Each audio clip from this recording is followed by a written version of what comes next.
Hi folks, welcome back. This video is on advanced topics using Reductio proof method. What I want you to do is pause your videos and see if you can figure out this formal proof. Okay, that was your chance to pause your videos. Now, this might have been difficult for you. So if this proof was hard, what I want to do in this video is lead you through several steps, proof skills, that are easier. And once you learn those, you're going to be able to figure out how to do this. Or if you already figured out this proof, just sit tight and we'll talk about the answer in a minute. Here's another proof. So let's first take this one.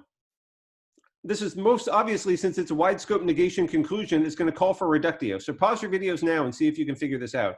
What is the fastest method that you can do this proof in? Okay, that was your chance to pause your videos. Now, you might have said 2. You might have wanted to jump straight to the conclusion because you know we have this rule, double negation. The trouble is, double negation is for chain of equivalences in informal proofs. That is not a formal proof method. In formal proof space, you can only use the intro and elim and reiteration rules. So there is no double negation elim rule like this that you're allowed to do. Or double negation introducing negation symbols like this. The negation intro rule works differently. And the problem is not even that we were adding 4 negations instead of 2. You're not even allowed to add 2 at a time and build this up with double negation, because double negation is just not a rule you're allowed to use in formal proofs, regardless of how many negations you're trying to add.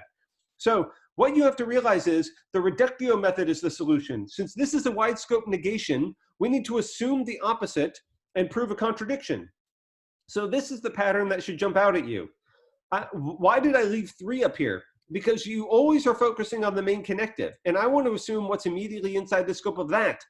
So don't get thrown off by all these other negation symbols. This is the correct reductio assumption. Now, how do we complete the proof? We need to somehow get a contradiction between these, but these don't directly contradict each other. So we need to first eliminate 2 of these negation symbols in order to get not be. Now this and this, lines 1 and 3 now, these do fit the rule of contradiction intro. And once I get my contradiction symbol here, don't do contradiction elim. I'm doing a reductio. So this is going to lead us to negation intro. That's how I completed that proof. Okay, so the general lesson here is when you have just a literal, something that you can't manipulate, reductio is always the best, is always your last recourse. There's nothing else you can do. If there's nothing else you can do, then reductio is the solution. Remind yourselves how to do this formal proof, for example. This is a Boolean tautology, proving it from no premises. Now, we know logical truths follow from anything, so they follow from no premises at all. And there are no rules we can apply in this case. When you don't have a premise, you don't have a main connective.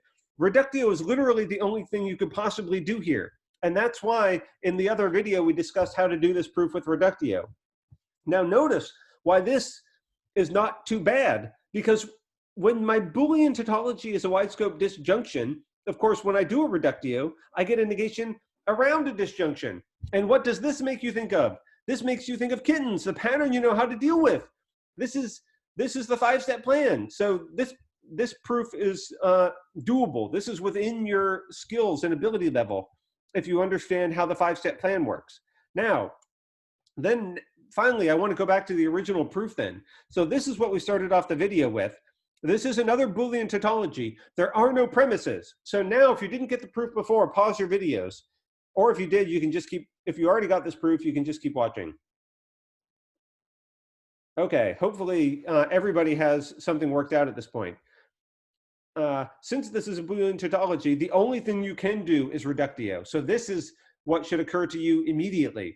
Maybe that's not what occurred to you when we started this video, but from now on, whenever you see one of these Boolean tautologies, you'll know I should just put a negation wide scope around it. Let's assume the opposite of this. Now, what do I do next? So hopefully you saw this is a negation around a disjunction. So you apply the 5-step plan. You have to look at the main connectives and recognize the patterns to use here. So when I use the 5-step plan, I pick a disjunct. So I'm just going to pick P, and then step 2, put it in a subproof. Step 3, you build the disjunction. And even though this is a little more complex, this is still the exact same sentence up on line 1 with the negation symbol. This is the exact same sentence inside the scope of the negation. So that is a contradiction between 1 and 3. That, of course, allows me to prove not P. Now, this doesn't immediately solve my problems. So I need to then do the 5-step plan to my other disjunct. That's why I went back to the premise one again to extract the other information from it. When I do the 5-step plan on that side, since this is a wide scope negation already, what I get is P and Q. So maybe you got this far and you weren't sure what to do finally. If that's the case, remember, how are you going to end this? What proof are you doing?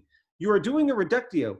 So this has to be a contradiction symbol. You're looking to use lines 5 and 9 somehow to get a contradiction.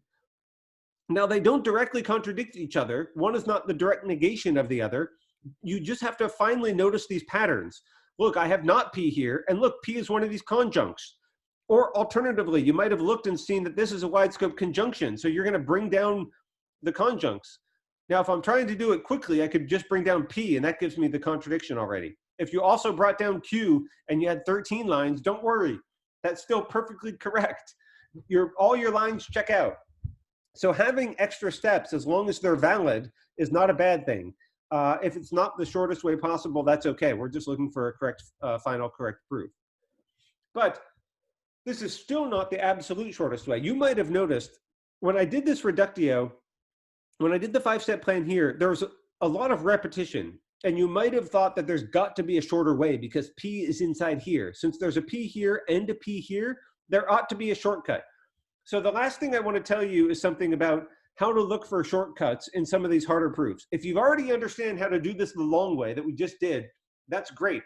The next step, if you really want to master these proof-making techniques, my first recommendation for looking for shortcuts is to reverse the order. Starting with P in this proof gave me not P, and that was not super easy to deal with over here.